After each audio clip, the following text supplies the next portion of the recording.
Hi friends, welcome back to our channel. ఎంతో tasty అయిన mutton curry బిర్యానీలో కానీ, రైస్లో కానీ, చపాతీలో కానీ అదిరిపోతుంది. చాలా చాలా చాలా బాగుంటుంది. మీరు కూడా ట్రై చేసేయండి. కామెంట్ చేయడం మాత్రం మర్చిపోకండి. ఇప్పటివరకు సబ్స్క్రైబ్ చేసుకోకపోతే సబ్స్క్రైబ్ చేసుకోండి. లేత మటన్ అండి. ప్యాన్ పెట్టుకొని ప్యాన్లో ఆయిల్ పోసుకొని ఆయిల్ హీట్ అవ్వాలి. ఆయిల్ హీట్ అయ్యాక 1 స్పూన్ జీలకర్ర వేసుకోవాలి. 4 లేదా 5 పచ్చిమిరపకాయలు, ఒక ఆనియన్ వేసి బాగా వేగనివ్వాలి. ఆనియన్స్ కొంచెం లైట్ గోల్డెన్ కలర్లో వచ్చేలాగా వేగనివ్వాలి.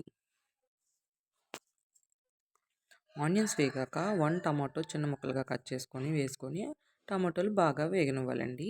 ఎంత బాగా వేగితే అంత బాగుంటుంది. ఇప్పుడు మనం 1 స్పూన్ అల్లం వెల్లుల్లి పేస్ట్ వేసుకోవాలి.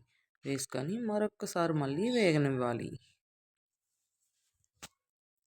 అల్లం వెల్లుల్లి పేస్ట్ బాగా వేగింది కదండి. ఇప్పుడు 1/2 టీ స్పూన్ పసుపు వేసుకోవాలి. పసుపు వేసుకొని ఒక్కసారి కలుపుకొని మనం పక్కన నీట్గా కడిగి పెట్టుకున్న మటన్ వేసుకోవాలి. మటన్ వేసుకొని మటన్ చాలా చాలా చాలా బాగా ఫ్రై చేయాలండి. మూత పెట్టి తీస్తూ అలా ఒక 20 మినిట్స్ అలా ఫ్రై చేస్తూ ఉండాలి. ఎంత బాగా ఫ్రై చేస్తే అంత బాగుంటుంది మటన్. మటన్ మంచి ఫ్లేవర్ వస్తుంది. మటన్లో ఉన్న వాటర్ అంతా ఇంకిపోయి పక్కన ఆయిల్లా ఫామ్ అయ్యే వరకు మటన్ వేగనివ్వాలి. చూసారు కదా, ఆయిల్ లాగా ఎలా ఫామ్ అవుతుందో సైడ్న అట్లా అట్లా వచ్చేదాకా కూడా మటన్ బాగా వేగనివ్వాలి.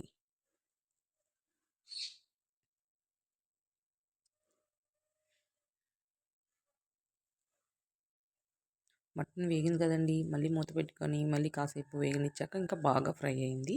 ఇప్పుడు మనం ఇంట్లో గ్రైండ్ చేసి పెట్టుకున్న మసాలా, మనం కర్రీస్ గ్రైండ్ చేసుకుంటాం కదా, సేమ్ అలాగనే గ్రైండ్ చేసుకున్న మసాలా వేసి బాగా కొంచెం వేగనివ్వాలి. మళ్ళీ మూత పెట్టుకొని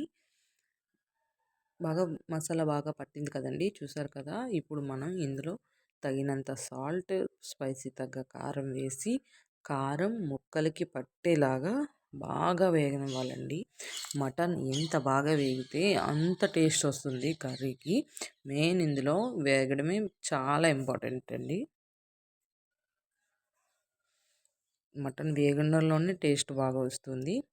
మటన్ బాగా పట్టాక, కారం బాగా మటన్కి పట్టాక ఇప్పుడు మనం తగినంత వాటర్ పోసుకొని ఒక్కసారి కలిపేసుకొని మూత పెట్టేసుకోవాలండి.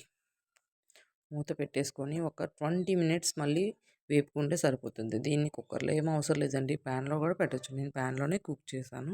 చూసారు కదా ఎలా కుక్ అయ్యిందో. నాకు రైస్లోకి కొంచెం గ్రేవీ కావాలి, అందుకని గ్రేవీ ఉంచుకున్నాను. మీకు ఇంకా దగ్గర కావాలంటే ఇంకో 20 మినిట్స్ పక్కన పెడితే అయిపోతుందండి. ఓకేనండి. మీకు ఈ వీడియో నచ్చినట్టయితే like, share, subscribe, comment. Bye friends.